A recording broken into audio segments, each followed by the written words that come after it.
Sis. In today's episode of the Her Best Self podcast, I am bringing you a coaching over coffee question. So this week, we're talking about how do you know if you're under-eating or overeating or having enough, especially if you've spent years in restriction. Let's dive into today's episode. Hey girl, welcome to the Her Best Self podcast. I'm Lindsay Nickel, former competitive figure skater and perfectionist, turned God-led imperfect boy mom and digital CEO. If you find yourself constantly thinking about food and wondering if you'll wake up one day free from the obsessive thoughts and behaviors controlling your life, then I've created this podcast for you. Because I know exactly what it's like to be a downright hot mess, trapped in the destructive cycle of disordered eating. I finally found freedom, and you can too, girlfriend. So if you're ready to heal your relationship with food and body and break the chains of control and show up in your best health, then grab your favorite Tarjay journal and let's get to it. So you can start living your best life as your best self. So today on the show, I'm tackling a question from a listener who wrote in to me and said that she's been in recovery for a few months now, but she's been hot and cold with her journey throughout her life and her unhealthy patterns, unhealthy behaviors, and relationship with her eating disorder that she has had for around 12 years of her life. And she said, as I become more aware and intentional with my food and challenging those thoughts and just soaking up all of your podcast episodes, I feel like I'm eating more, but that still feels foreign. And I question whether or not I'm eating enough. And even some days I question whether I'm overeating. How do I know if I need more, if I'm eating enough, or if I'm overeating? Oh my gosh, is this an amazing question to dissect? Because I get this often in my one-on-one coaching with clients. In a nutshell, if you find yourself questioning if you should have another bite or more food, the answer off the top of the show that I'm going to share is a yes. Yes. Trust that when you've eaten enough food, you won't need to ask the question of whether or not you've eaten enough food. Nicole Hobbs says this: I do not want to be remembered as a woman who is always exhausted. I do not want to be remembered as a woman who is always stressed, always busy, always rushing, always holding herself together and pushing through. I would like to be remembered as a relaxed woman, a compassionate woman, a curious, joyful, pleasure-loving woman, a woman who works hard and rests deeply, who loves fiercely and lives peacefully, a woman who knows her worth and her power, who accepts her imperfections and her vulnerabilities, who embraces her limitations and her possibilities, a woman who laughs and cries and aches and loves and is enchanted by the mess and magic and mundaneness of this beautiful, shimmering life. Sis, I had to share this one with you today because I saw this on Pinterest and my heart just burst. This is her best self. This is the best version of who it is that you're becoming. And along this journey, you're going to question things. You're going to have this question of, am I eating enough? Am I not eating enough? But don't let that consume you as you navigate forward. Lean into it. And so today I want to talk about some things that you can do to answer this question of whether or not you've eaten enough. And I still go back to, if you're thinking that thought, then no, you probably haven't had enough. And yes, you can grant yourself permission to have more. But the first step is to start with those non-negotiables. Mine were breakfast, lunch, and dinner, and 2 snacks. That was a minimum every single day. And coming from a place of pure restriction where I wasn't doing that regularly, I was skipping meals, I was avoiding eating, I wasn't snacking, or I would snack 4 meals, like all of these different tactics that we use when we're deep in that disorder. It was hard to define whether or not I was getting in enough, but I knew a non-negotiable for myself meant I had to have every single meal and I had to have 2 snacks every day. And that was just what I aimed for. But the volume of food will definitely feel different for you. And you can find yourself also questioning the quantity. Am I getting in enough? Am I getting in too much? I actually believed in the early phases of my own recovery that I was binging. when in reality, I was just eating more of what I had ever allowed myself to previously. And because I was so super restrictive, it would feel like a binge. I would turn to my pretzels, my carb type snacks, and I would just have more than what I was used to having. And so I felt like I would binge, and then I would feel, okay, well, I'm going to go on to some apples, or I'm going to go on to some yogurt. And that would feel to me like I was binging. But the reality was I had never given myself permission to have an adequate amount in the first place. It's important to sit with this and get real with reality. Are you eating the whole cabinet? Are you eating half the cabinet? Are you sitting alone going through volumes and volumes of food? That in itself is an eating disorder, and I can surely help you if you are dealing with binge eating disorder. But what I'm talking about is not that type of overeating where you're in this trance of eating one thing after the next, after the next, after the next, and experiencing so much shame. That actually comes from the same root as anorexia or bulimia, right? They're all closely aligned, this unhealthy relationship with food, what you're allowing it to mean over your life, and that you're not good enough or worthy enough. And so you're filling that void either with not allowing yourself to eat or with binging and possibly purging or some sort of overcompensating with exercise or laxatives. But what I want to talk to you about today is not all of the differences between the different types of eating disorders, but I want to talk to you about how sometimes it can feel like you are binging, and in fact, you're not binging. I certainly experienced this in my past where I just realized I was having a lot more than I ever would have allowed myself to have. And so it's getting present and checking in with you. And so in this whole thought process, I realized when I looked around and saw people that were eating around me, they were probably having a roughly around, if not more, than what I was eating at the beginning of my recovery. And so it gave me a measuring stick to have a goal towards, to really go, okay, I feel like I'm overeating, I feel like I'm binging, but in reality, a person's normal lunch would be a sandwich and a bag of chips and an apple. And I'm feeling like that's way too much back to back to back for me personally. So I had to explore that and dive in. So I want you to think about working up to a goal, whatever that looks like for you and where you are right now. Mine at first was I wanted to eat a bagel because bagel was something that I had worked with my therapist on for food exposure and really challenging that fear food.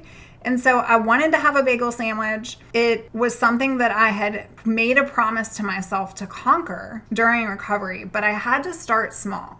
I talk about walking into the bagel shop and having the bagel, and I did this a couple times, but I worked my way up. So from going to not allowing bagels at all, to having a half of a bagel sandwich, to having 3/4 of a bagel sandwich, to having the entire bagel sandwich, it took some time. And in that, it would feel uncomfortable. It would feel like I was overeating. The reality was, I didn't allow myself permission in the first place prior to recovery. And so when your brain is questioning if you've eaten enough, the answer in my personal experience is no. Part of this is we really have to honor what it is we're holding on to in terms of those false beliefs and that identity, and let go of the good versus bad foods mentality. In recovery, it's so important to lean in to conscious eating. I'm going to do an episode all around conscious eating because I want to dissect what this is, but for purposes of today, I want you to think of this as really becoming knowledgeable and mindful and super aware in the eating experience. So when you're eating, putting your electronics away, putting your work away, sitting with the feelings, the thoughts that come up for you, and even if you're not hungry, granting yourself permission to eat because it's part of that non-negotiable that you've made with you. It's part of that commitment and that promise.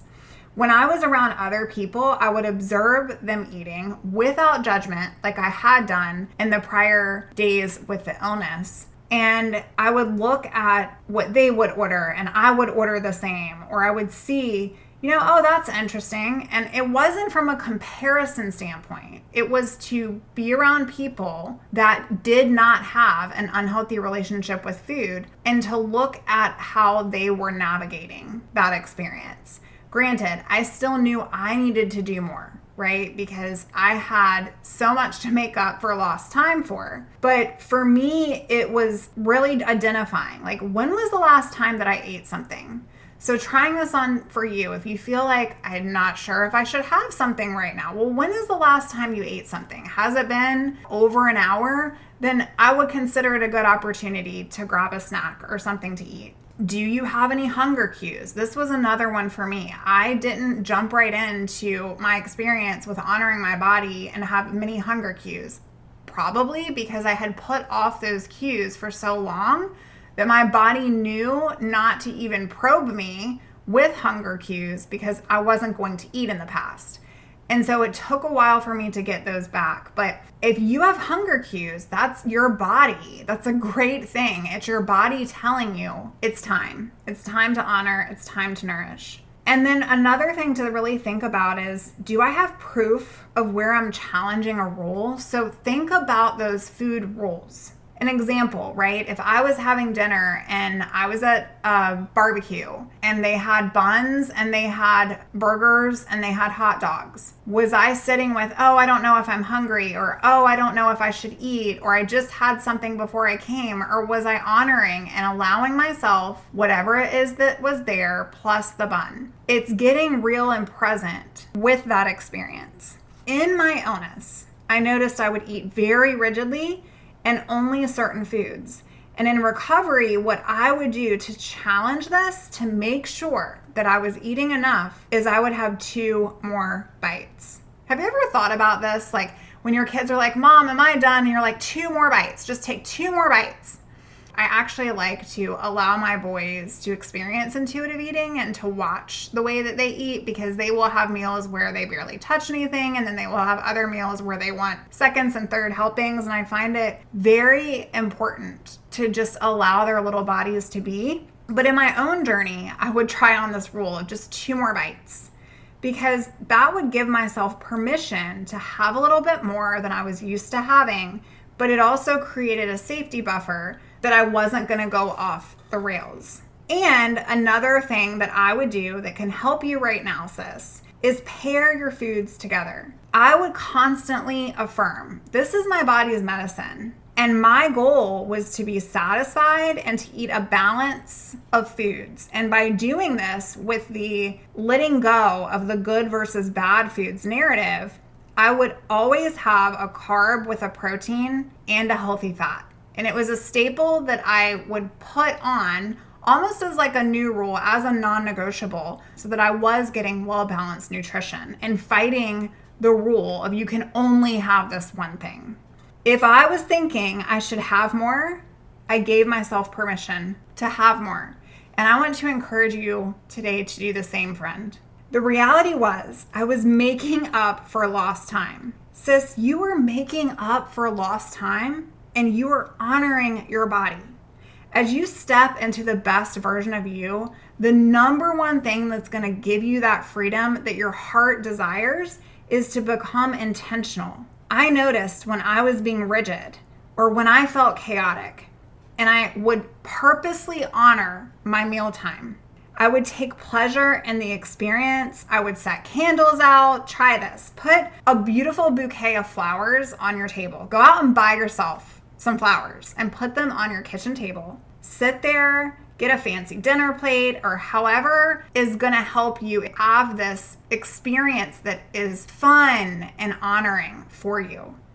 Another way to do this would be to put yourself around people in an environment when you used to isolate, right? Because you were wondering if people were going to judge what you were eating, or you were going to have to force yourself to eat something that you didn't give yourself permission to eat prior. And so what I would do in my own relationship with honoring my body and learning to honor my body was put myself in circumstances around people where I could be super present.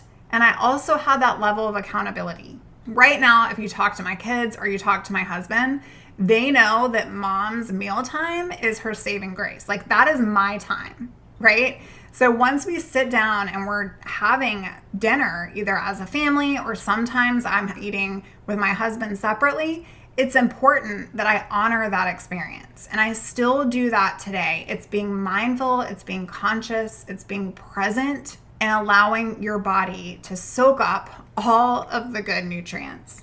I want you to get clear about your eating experience and set those non-negotiables and become super mindful of what comes up for you before, during, and even after your mealtime. Something to help with this is to keep a little food journal. So instead of going and calculating all those calories like you used to do, or counting those macros, I want you to use your journal, use your notebook to get real present in your eating experience. How are you feeling before the meal? Are you feeling anxious? How are you feeling during the meal? Oh, this is actually pretty good. How are you feeling after the meal? I actually don't feel as bad as I thought I would. I feel more energized. I feel like I can now go partake in activities with my family or friends. Having a healthy food relationship, it isn't from a scarcity mindset. And that is the underlying thing here. So when you're asking the question, can I have more? Or how do I know if I'm eating more? Or what if I'm overeating? I want you to ask, is this coming from a place of lack? Or is this coming from a place of abundance? Because if you're sitting there questioning whether or not you should eat more, then give yourself permission, friend, to have more. I hope today's message has given you something to think about when you're stuck wondering if you're eating enough or if you're overeating. The reality is that your body will learn to tell you. But right now it's been tarnished and tainted. And so the very best thing that you can do is to honor your body regularly throughout the day and just sit with yourself. Can you have a couple more bites? Or maybe you typically have one slice of pizza with the family. And if you're questioning, should I have another? Can you have another half? Get very exploratory with this. It's an experiment. It's something to really embrace as you learn this new version of yourself and you step into what it looks like to honor your body. I know that can be foreign, but I promise, one foot in front of the other, day after day, you'll get there.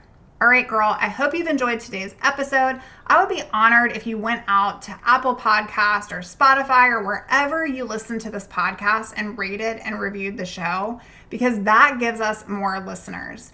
In addition, I am taking on a very limited number of one-on-one clients. If you have been in my corner of the internet and you're looking to find freedom from your disorder, before the fall, I want you to go out to the website, herbestself.co, and fill out a client application. All right, girl, I'll see you real soon. Bye for now. Oh, friend, thank you so much for letting me share what was on my heart today. My hope for this podcast is to help more women find freedom from food and body. If this has empowered or blessed you, let me know. I'd be honored for your rating and review of my show. And I'd love to connect with you in my private Facebook community. You really can move from perfection to purpose. Let's break the chains together. I'll help navigate the way. Until next time, bye for now, girl.